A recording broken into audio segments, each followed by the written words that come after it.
Hey investors, so welcome back to the channel. So in today's video, we're talking about Curiosity Stream and ticket symbol CURI. So what Curiosity Stream is a streaming service that offers premium content and documentaries on the subject of science, technology and history. So these documentaries are meant to be informing and educating, and so the company acquires and produces content for a direct subscription based service, and it also sells its content to larger distributors, and they also work with other institutions such as universities to build co-branded streaming libraries on their behalf. So in short, what this company does is produce factual and non-fiction documentaries, and this can be very useful, especially in the pandemic we're in now, whereby yesterday the UK's went into a full lockdown. So that means no more schools for primary school and secondary school students. So yet again, they're going to be at home for another 3 months. So parents might feel more obliged to maybe book a subscription with a documentary based service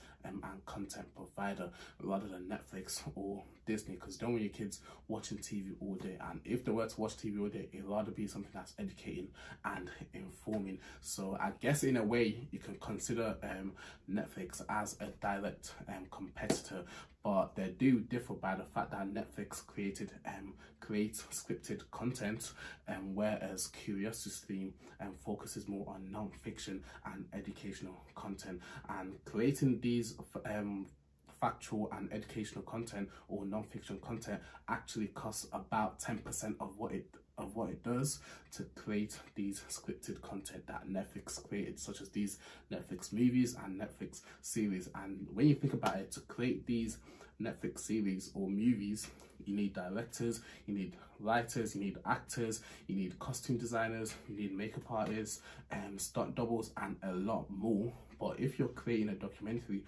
all you need is a camera crew and a main presenter, and maybe the cost of traveling and getting equipment. So by comparison, they do save a lot of money, Curiosity Stream, in producing their content. So by just focusing on the non-fiction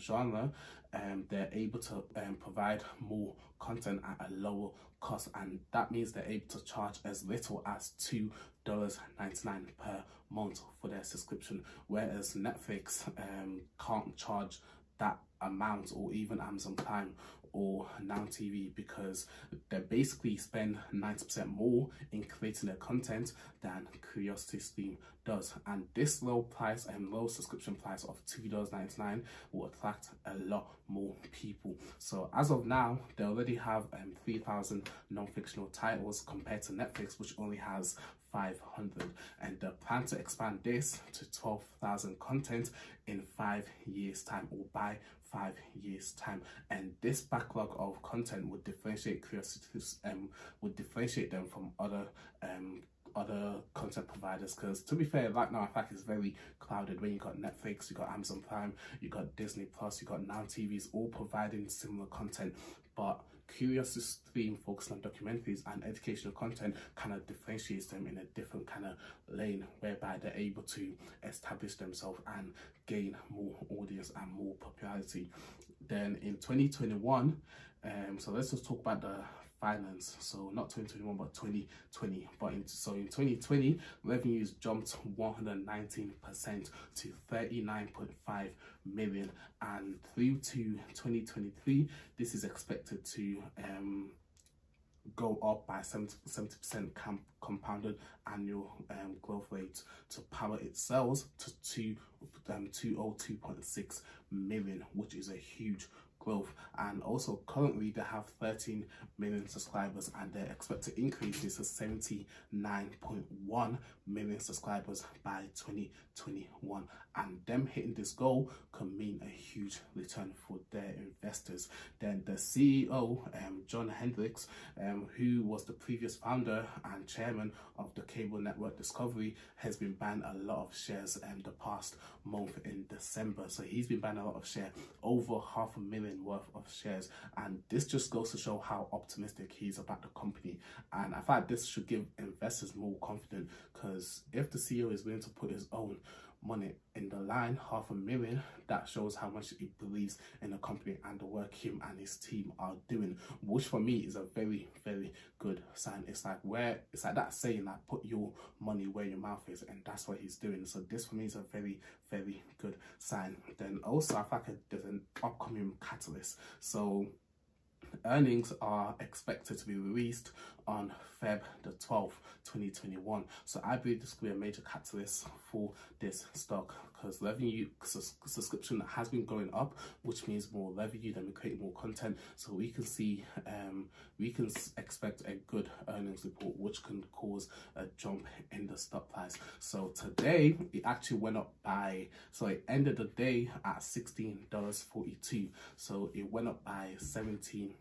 Well, today, me recording it on the 4th, so yesterday, and went up by 17%. And in fact, this is annoying because when I was looking at it, it was at $13. In fact, whenever I look into a stock, like the next day, when I start looking into a stock, the next day or even the next week, it just jumps if I can get invested. But nevertheless, I see this as a very, very long-term investment. So I'm gonna start building my position at this $16 cost base.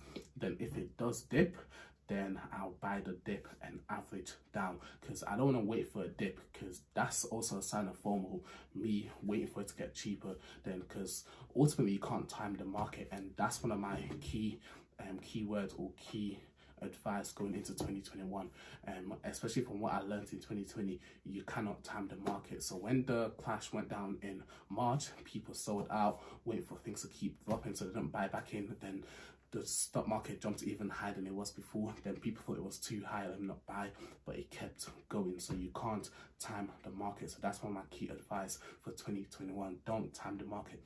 If you see a great company, great investment, the price is good, then just buy in. If it goes down, don't worry, just average down. So my main advice is I'm going to start positions. I'm going to put 25% of what I want to build into this stock now at the $16 cost base. Then over time I keep adding to it. If it dips, I'll add to it. If it goes up, or if something changes, I'll add to it. So if it goes up, I'll still average up. It goes down, I'll average down. But yeah, that's my main advice. Don't try to time the market, because you either miss out or you get burnt. But yeah, that's my main advice. But yeah, this company, I'm very excited for where they're going to be in the next couple of years. I believe that their content is very different from what's available as of now, and don't focus on these factual and non-fiction based content does differentiate them and introduces them to a whole different audience to like Netflix. So I'm very excited for where this company is going,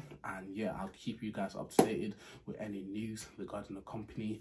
So yeah, subscribe down below, follow the million mile journey. So this year we're going to get my portfolio to 100k, so follow that journey. I'll be doing a portfolio review very soon, so keep an eye out for that. But yeah guys, thank you for watching this video. As always, smash that like button and subscribe down below, and guys, I'll catch you in the next video. Thank you for tuning in.